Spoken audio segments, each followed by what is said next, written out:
researcher. And I'm Judy, the athlete, and we're here to help you Better your best. I'm pretty sure you've had a lot of experience with working with parents and athletes. What's your best advice in those scenarios? That's a very interesting one.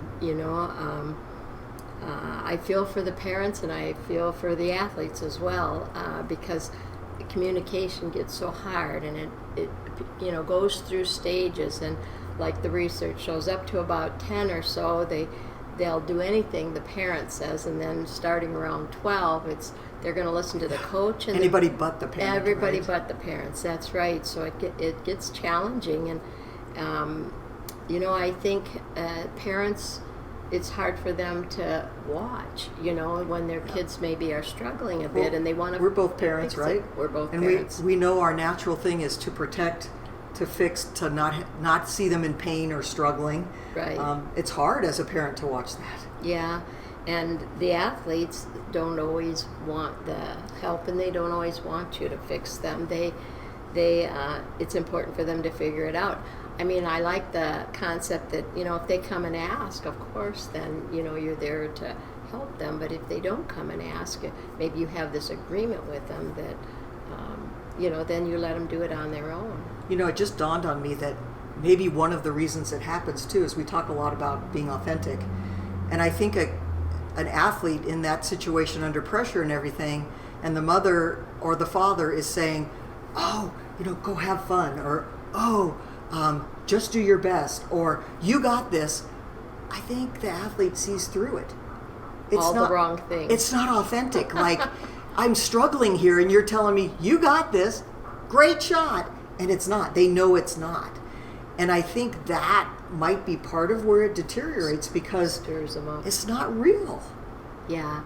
Well, the other thing, with parents, often they want to help, they want to do something. I often give them a task to get some stats for me and write some things down, and for the athlete, I think it's a lot easier for them to see the piece of paper than to have their parents tell them, oh, your putting was really not up to par today. But just give them the piece of paper, and they can discover it for themselves. And they mean well, the parents do, I know, in all of this. And just having something to do. I know my father loved keeping stats. Oh. I know, parents who, they just want to be the one that brings the fruit and has the cooler ready to go, and can run, get water or whatever is needed. That's a great role, right? That's a support role, as long as you just, here it is, don't force feed people or anything like that. Yeah, and I often spend a lot of time with the kids. If there's issues, one of the biggest issues is practice time, because the parents typically think the kids should be practicing more than what they're doing right now. And so the way I've worked with it is sit them both down together, or if that's not a possibility, have one write out a practice schedule they feel is appropriate, and the other one do the same, and then we put them together.